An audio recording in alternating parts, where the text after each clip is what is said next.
Kata utama dari diksi istidraj ini dibagi dua oleh para ulama.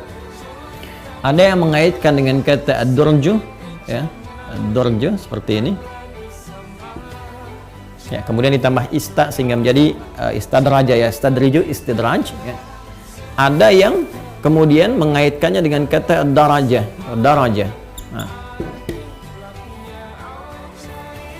Kata kerjanya, verbnya nanti berasal dari kata daraja ditambah dengan ista di ilmu saraf nanti, ya, sehingga nanti menjadi istadraja. Istadraja, sifatnya, keadaannya disebut dengan istidraj. Ya, ini urutan kebahasaannya dulu, ya, secara etimologi. Kalau diambil dari kata ad-durju yang pertama ini, ya, sehingga nanti verbnya, kata kerjanya semua sama dari kata adraja, adaraja ditambah istadraja. Ini berarti satu, sesuatu yang terlipat, tergulung, ya, secara bertahap. Secara bertahap. Jadi kalau kita ingin melipat sesuatu dengan pelan-pelan, kan, atau menggulung sesuatu misalnya, ya, dengan pelan-pelan sehingga tidak tampak lagi seperti utuh mulanya, ya, maka prosesnya disebut dengan ini ad-durju, ya, atau memasukkan sesuatu dengan pelan-pelan, ya, secara bertahap, ada tahapannya disebut dengan ad-durju. Dan biasanya segala yang punya tahapan, ya, dan ada unsur keluar masuknya, misalnya buka tutup itu, ya, dalam pemahaman kita sekarang itu juga tidak jauh dari pemaknaan ini, ya, sehingga dalam bahasa Arab itu laci disebut dengan durjun, ya. Kenapa? Karena umumnya punya tahapan dan dia dibuka tutup seperti ini, ya. Sepeda disebut dengan darwajah, darwajah. Kenapa? Ya, karena dalam sepeda itu dia menggulung, ya, seakan seperti menggulung sesuatu, ada putaran-putaran seperti menggulung secara bertahap yang melahirkan gaya, yang kemudian ada gerakan-gerakan tertentu. Jadi secara dasar pemaknaannya sesuatu yang dilipat, sesuatu yang digulung secara bertahap sehingga menghilangkan bentuk asalnya, ya, hilang keadaan seperti semulanya, tidak tampak seperti bentuk aslinya. Nah, itu disebut dengan apa? Ad-durju. Kalau kita ambil secara bahasa, kata kerjanya seperti ini ditambah dengan ista, ya, proses untuk mendapati sesuatu sehingga menjadi istadraja, ya, artinya proses upaya untuk mendapatkan sesuatu, ya, yang dengan mendapati itu tergulunglah apa yang didapatkan sebelumnya secara bertahap, ya, pelan-pelan, ya. Dalam konteks kehidupan kita, kalau kita ingin katakan secara kebahasaan, misalnya istadraj itu misalnya arraya, saya menggulung, ya, bendera ini secara pelan-pelan. Jadi saya lipat, dan saya gulung begini sehingga tidak tampak lagi bentuknya seperti asli, ya, seperti sedia kalanya, ya, tidak nampak terlihat misalnya kibarannya, tidak nampak terlihat bentuk indahnya karena sudah dilipat, sudah digulung, ya, jelas, ya. Baik, ini bagian yang pertama. Kalau kita kembalikan kepada bagian yang kedua seperti ini, ya, dari kata daraja,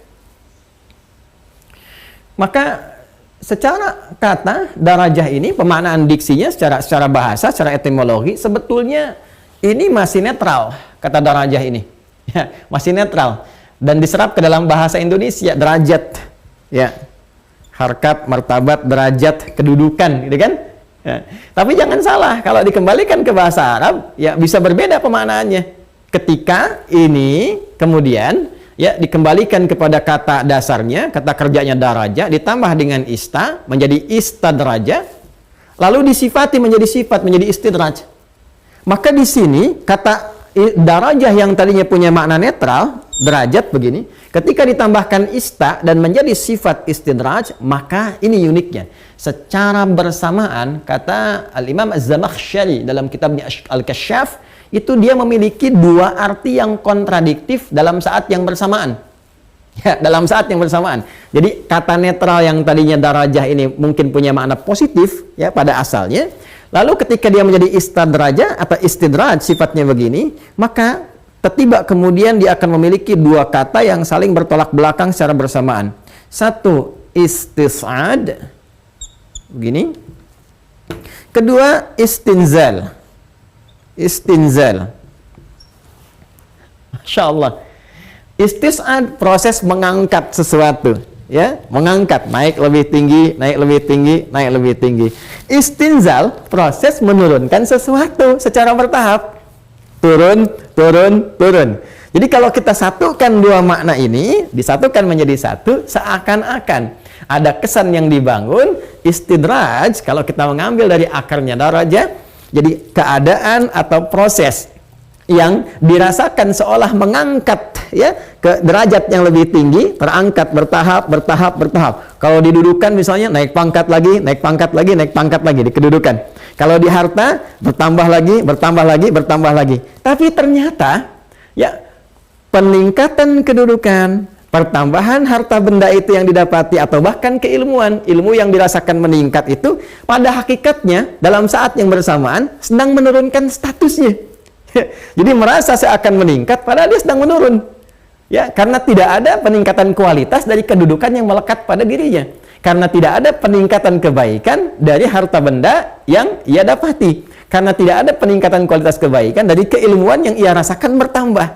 Jadi setiap kata istidraj, kalau dia terambil dari kata darajah, maka maknanya itu dua makna yang saling bertolak belakang. Seperti ini, paradoks. Satu sisi ada sisi naik, satu sisi dalam saat yang bersamaan dia sedang menurun. Ya, perasaan mendapati kenaikan tertentu, tapi di saat yang sama sebetulnya dia sedang mengalami penurunan. Ini secara kebahasaan. Nah, ini pun sesungguhnya sudah mulai tertangkap kan oleh kita, ya? Ya, sudah mulai tertangkap nih. Jadi secara bahasa, kalau kita ditanya apa itu istidraj, secara bahasa bisa dikatakan proses, ya, berlangsungnya satu keadaan yang seakan-akan terasa seperti naik, meningkat lebih tinggi, tapi saat yang bersamaan dia memiliki nilai yang semakin menurun sehingga hampa dan terkesan tidak memiliki nilai kebaikan apapun di balik peningkatan-peningkatan yang didapati. Ya, agak mulai detil per lafaz saya akan coba gali. Bismillahirrahmanirrahim. Kembali ke Quran surah ke-7 Al-A'raf di ayat yang ke-182. Nah, ini perbuatan nyatanya, ya, secara langsung. Ini penjelmaannya nanti kita akan turunkan dari sini. Walladzina kadzdzabu biayatina, ya. Ini poinnya. Sanastadrijuhum min haitsu la ya'lamun. Ya. Ini saya garis bawahi. Ya, apa yang menjadikan seseorang itu bisa mendapati istidraj? Bahasa gampangnya begitu. Ya. Dibuka oleh Al-Qur'an, walladzina kadzdzabu. Nah, ini yang saya garis bawahi. Ini yang berbahaya. Jadi proses istidraj ini diawali dengan proses ini. Jadi, kalau seseorang dekat dengan nilai-nilai yang akan disampaikan ini, mengerjakan perbuatan yang di-warning oleh Al-Qur'an ini, maka berpotensi dia akan terperosok kepada lubang istidraj. Ya. Apa itu perbuatannya? Walladzina kadzdzabu. 1, biayatina. 2. Ya. Walladzina kadzdzabu, adapun orang-orang yang sengaja mendustakan. Tadi saya telah berikan satu kisi-kisi di awal. Ada kadzaba, ada kadzdzaba. Ya. Ada kadzaba seperti ini, kaf, dzal dengan ba. Orangnya disebut dengan kadzib. Ya. Kadzaba, pelakunya orangnya disebut dengan kadzib. Ada kadzdzaba. Ya. Kadzdzaba yukadzibu. Ya. Kadzdzaba yukadzibu. Fa'ala yufa'ilu. Ya. Orangnya disebut dengan mukadzib. Mukadzib. Kadzdzaba yukadzibu. Mukadzib. Kalau disebutkan yang pertama, kadzaba, itu dusta. Ya, ayatul munafiq talatun, tanda-tanda orang yang munafik itu punya penyakit nifak itu ada 3. Ya, di antara tanda-tanda kecilnya apa itu? Salah satunya wa idza hadatsa kadzaba. Apabila dia berbicara, dia berdusta. Itu ada tanda-tanda yang mengantarkan seseorang boleh jadi, ya, terjerat atau terinfeksi penyakit nifak yang berpeluang menjadi munafik. Ya, karena itu Al-Quran melarang kita dari perbuatan-perbuatan dusta, menjaga lisan dari perbuatan dusta. Tapi dusta ini, ya, teman-teman sekalian, ini masih umum digambarkannya. Kadang-kadang juga ada yang nilainya punya nilai kebaikan di dalamnya. ya menutupi sesuatu yang bisa melahirkan madarat yang lebih besar. Maka perbuatannya tetap disebut dengan kadzab, ya, tapi di sini tidak mendapatkan hukum yang negatif dalam penilaian syariat, disebut dengan taqiyah namanya. Menyampaikan sesuatu di lisan A tapi di hati B untuk tujuan mulia tertentu. Asalnya demikian. Ya, bukan konsepsi yang jelek. Nah, bisa juga ya diartikan kepada sesuatu yang negatif. Tapi kalau sudah terbiasa mendustakan, ada unsur kesengajaan. Sengaja. Menganggap remeh, menganggap ringan, ya, mengecilkan sebuah nilai yang besar, menghilangkan sebuah nilai yang kecil, sengaja melakukan sesuatu, terbiasa melakukannya, maka berubah katanya dari kadzaba menjadi kadzaba, ya, dan berlangsung terus-menerus secara bertahap. Hari ini berdusta, besok dusta lagi, besoknya dusta lagi, sehingga dusta itu menjadi profesi, kebiasaan, jadi rutinitas dalam kehidupannya. Ya, saya sudah punya kedudukan. Ya, kalau bisa, banyak tunjukkan kepada saya cara-cara untuk menghentikan kedudukan saya misalnya. Ya, nah, ini karakter-karakter demikian, perilaku-perilaku demikian yang sengaja menolak ayat-ayat, merendahkan, meremehkan, mengingkari di ayatina. Apa itu ayat? Tidak disebutkan kata ayat, baik di dalam Al-Quran, dalam hadis, bahkan dalam standar bahasa Arab, kecuali menunjuk pada satu tanda yang menjadikan seseorang seharusnya lebih dekat dengan Allah Subhanahu wa Ta'ala, dengan Khalik, kedudukan, jabatan. Itu seharusnya konsepsi dasarnya menjadi ayat. Ya, coba Quran surah ketiga Ali Imran di ayat 26 sampai 27 itu, ya. Qulillahumma malikal mulki tu'til mulka man tasha' wa tanzi'ul mulka mimman tasha' wa tu'izzu man tasha' wa tudhillu man tasha' biyadikal khair innaka 'ala kulli syai'in qadir. Qulillahumma malikal mulki, katakanlah, ya, katakanlah hanya Allah malikal mulki, pemilik segala kedudukan, jabatan dan sebagainya, itu punya Allah. Ya, tu'til mulka man tasha', Allah akan titipkan kepada siapa yang dikehendaki. Kadang-kadang orang baik diberikan itu untuk menyebar semua aura kebaikannya, atau kadang-kadang juga terlihat nampak kurang baik supaya diperbaiki, atau ada keburukan yang lebih besar lagi yang belum tampak, dipilih orang yang kurang baik ini untuk tampak semua yang tidak baik itu, sehingga diperbaiki secara merata kemudian hari, kan? Ya, qulillahumma malikal mulki tu'til mulka man tasha'. Jadi kehendak Allah untuk menitipkan. Jadi ketika dititipkan itu bukan sekadar dititipkan, tapi langsung menjadi ayat nih untuk membuat kebijakan-kebijakan yang baik. Jadi hati-hati kalau kita dititipi kedudukan level apapun, ya, baik di perusahaan kah, atau dalam level pemerintahan kah, atau dalam level kehidupan sosial kah misalnya, tapi kemudian dengan itu semua kita bergeser dari nilai-nilai kebaikan, lebih memilih yang penting mempertahankan jabatan, menunjukkan kehebatan, keperkasaan, menantang segala hal, menepikan nilai-nilai kebaikan. Nah, hati-hati kalau kita menikmati semua itu dan rasa keinginan selalu ingin mempertahankan, selalu ingin menambah, selalu ingin lebih tinggi, tapi tidak ada nilai-nilai kebaikan di dalamnya, maka itu tanda-tanda pertama itu ada istidraj. Awas ya, awas, hati-hati. Makanya saya sering memberikan nasihat tuh, ya, kalau dalam konteks jabatan, kedudukan, hati-hati. Ya, kadang-kadang ya bahkan caranya saja sudah ada yang salah gitu, ada yang datang ke dukun, ke paranormal, ke macam-macam. Ya, kemudian juga ya budaya saling menyingkirkan, misalnya sebut budaya dalam tanda petik, ya, menyingkirkan, menyungkurkan macam-macam demi untuk sebuah jabatan yang ketika didapati ini semua nggak ada nilai positifnya.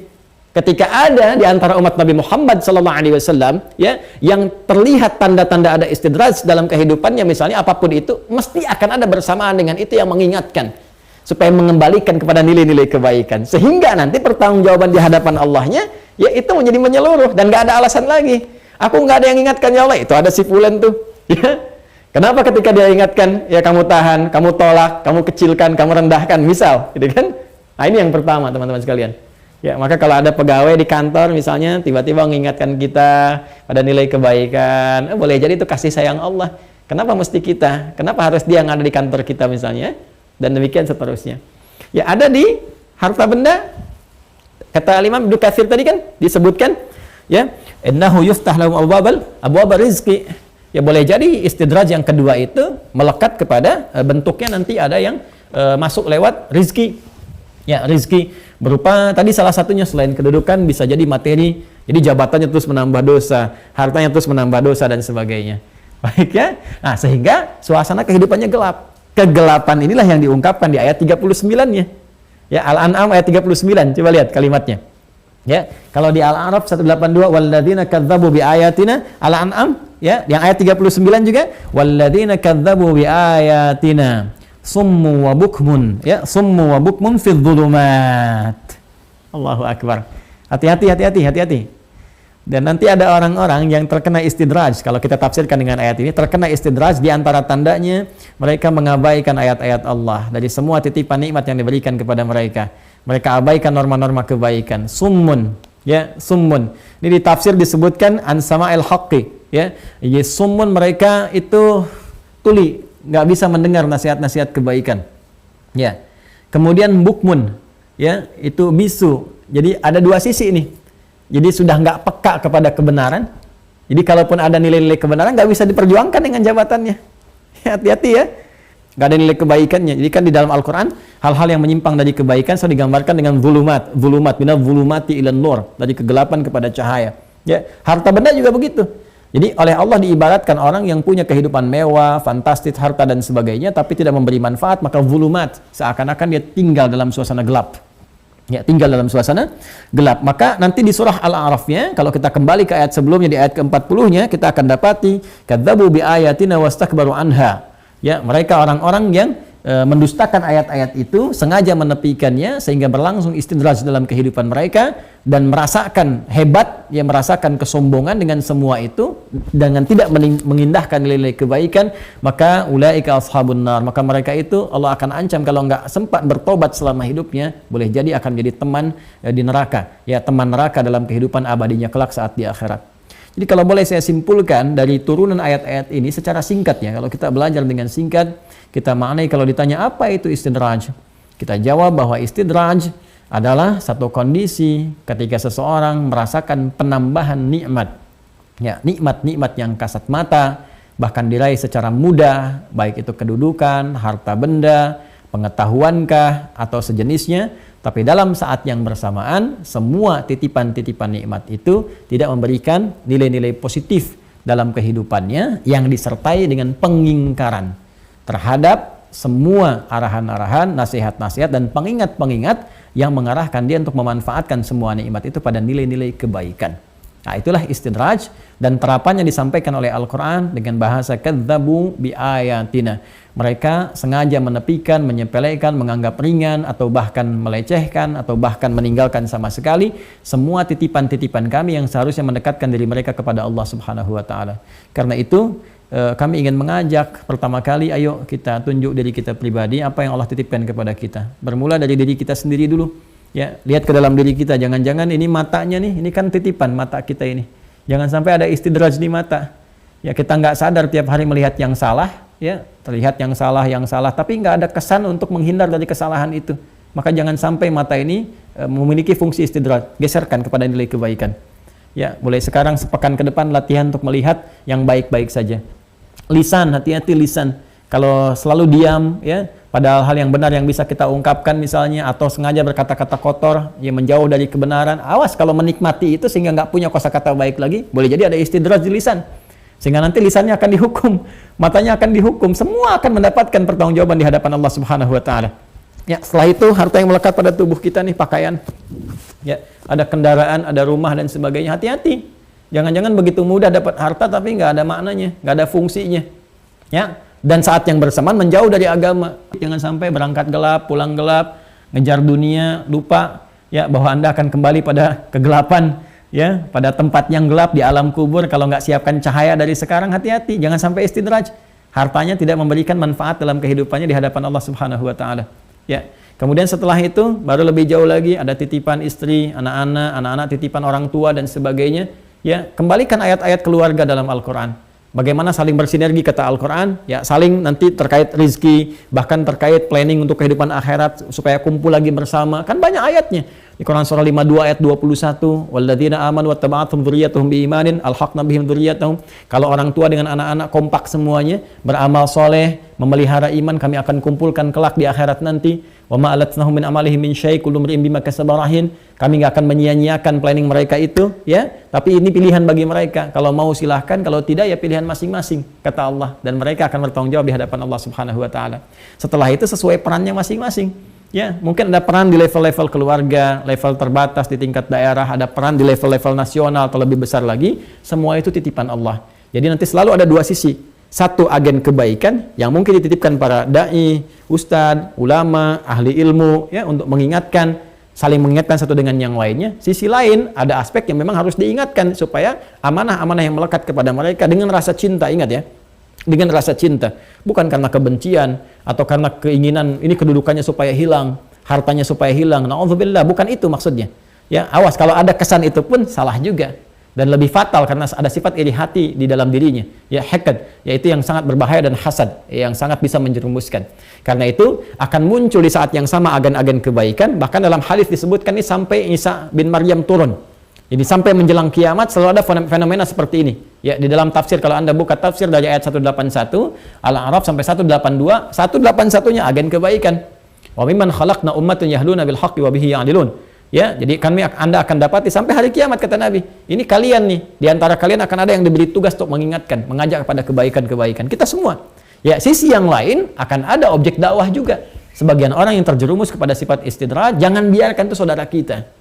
Ya, itu teman kita, itu kolega kita. Jangan larut mereka dalam itu sepanjang ya ada kesempatan bagi kita sampai ajal menjelang, terus ya suarakan, terus tampilkan kebaikan-kebaikan supaya dengan kasih sayang itu konsepnya seperti Allah mintakan kepada Musa alaihissalam, ya, idhaba ila fir'auna innahu tagha faqula lahu qawlan layyina, dengan bahasa yang lembut, bahasa yang baik, doa-doa yang mencerahkan, yang menyentuh kepada jiwa. Mungkin dengan itu semua ketika hatinya sudah semakin mengeras, tapi dengan tembusan doa yang disampaikan dari keluarga sekitarannya boleh jadi akan membuka cerca harapan supaya dia kembali kepada jalan-jalan kebaikan.